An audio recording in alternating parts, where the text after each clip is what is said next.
Chris, what are the keys for you? What are the focal points for Carolina in this game? Well, I would take one that we kind of hit on earlier, Wes, on the South Carolina end, and then work backwards and make it the same key that Mike said, right? Mike brought up for Coastal, got to start fast, score some points. If you're South Carolina, you want your side to start fast and score points. And you laid it out well earlier.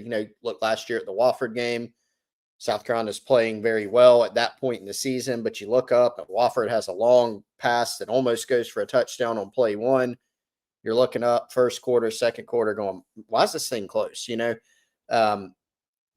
want to start fast so that you can build confidence and not have that kind of lull come over not only the stadium, but more importantly, honestly, over the sideline, and maybe start kind of shutting out that belief on the Coastal side. I also think this is a game where a lot of people say, hey, biggest difference between G5 or G6 or however many numbers are in it nowadays, Wes, and the Power 4 level is what? The line of scrimmage, right? So if you're South Carolina, make your advantage in the line of scrimmage matter. We've seen this offensive line play better overall, not phenomenal, right? But against really good competition, they've taken some level of some steps.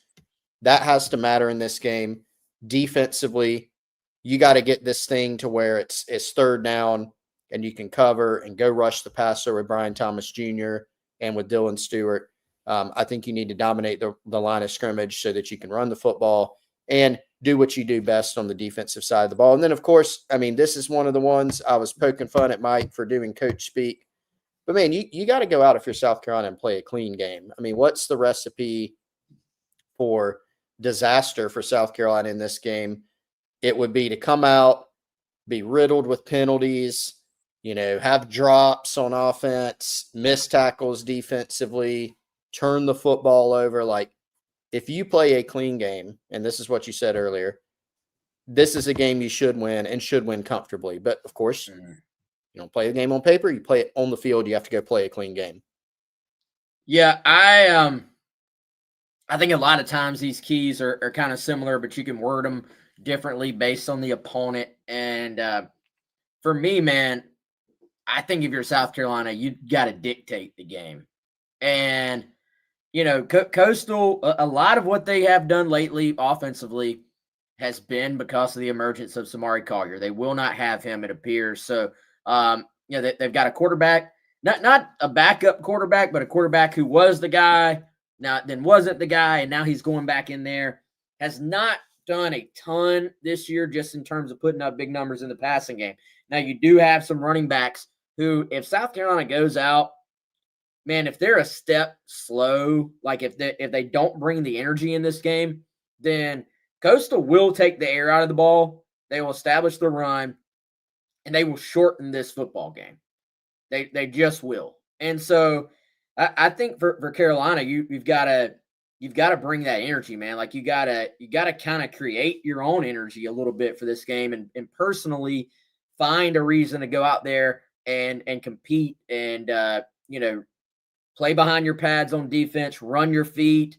Don't just go, like wrap guys up. Like don't take the easy way out on defense is what I'm saying, because this is a running game that is going to go out there and is going to bring the fight to you. So I think you have to be able to match that energy, because I guarantee this is going to be kind of like a Super Bowl to Coastal. So they're going to bring the energy. And so when I talk about dictate, though, I think there's two ways you can do that.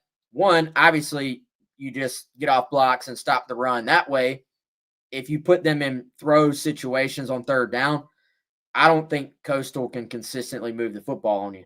The other way to dictate it, as Michael Ray Lynn says, Coastal has no defense, that they have struggled defensively.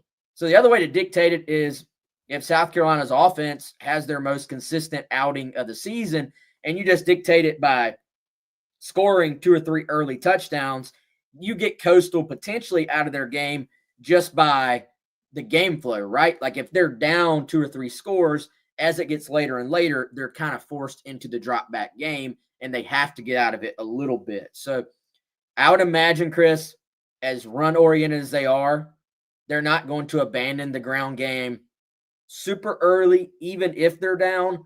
but there will become a point where maybe they have to do that. So I think just dictate if you're South Carolina. I think we saw some good things from this offense clearly in the first half last week, spreading teams out, RPO, quick game. Now A&M had the guns. Once they adjusted a little bit, they were able to get off the field. I don't know that Coastal has that same edge on defense. Like if South Carolina executed the way they did for a good portion of the first half on offense last week, this actually could be, the first time this year we see the offense go out there, have like a 40-point outing, like put up a bunch of points and have one of those games where you actually just feel good about things on offense and aren't reliant on the defense or the special teams scoring all these points for you, which is really the only way South Carolina has blown out teams this year has been Kentucky. The defense did it for you. And SC State, we all know that Vakari Swain had a huge part in you putting up points in that game. Yep, exactly. Yeah, it's a great point. You want to be able to, change the scoreboard if you're South Carolina very early, because it puts all the pressure on Coastal, and it puts pressure on them when they're not as equipped, probably, as we've said, playing a quarterback who's not the guy that's been starting, and bearing in mind that they really, really have struggled this year defensively. That makes it, and you're frankly at a talent disadvantage, right? In the grand scheme of things, it just makes it very, very tough. So if you're South Carolina, start the game early, make them change their strategy, make them play from behind. Don't keep it close. Wes, is it prediction time? I believe it is, man. All right. So I haven't gone back and looked at all my predictions for this year, but I'm pretty confident that every game I've picked for South Carolina, whether it's been a win or loss, maybe with the exception of SC State, I honestly don't remember what I picked in that game, Wes, has been a very close game. And big reason for that, if y'all haven't noticed, South Carolina's played a really, really tough schedule this year. But I do actually think that this is a game where they come out, play well, put together more of a complete game than we've seen. Boy, this is really going to get clipped if they don't, and throw him back in my face. And I do have South Carolina winning this one, Wes, comfortably. I've got South Carolina 41, Coastal 13 in this game. Okay. All right.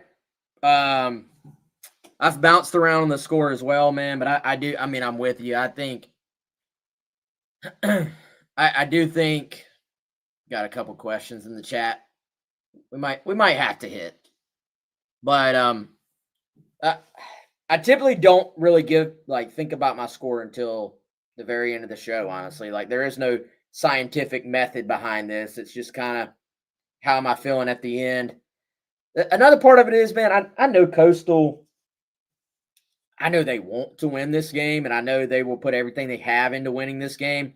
But is there maybe, like, if it starts to get out of hand, I don't think they would ever admit this, but did they maybe ease their guys out of this game a little bit as well?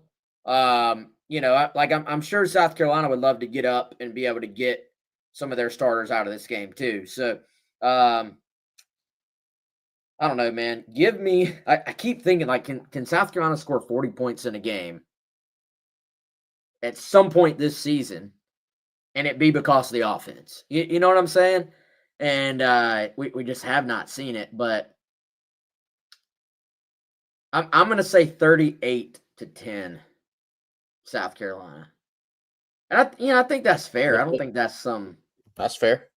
Some crazy number. I mean, the line is 24, 23 and a half, something right along that. So that works.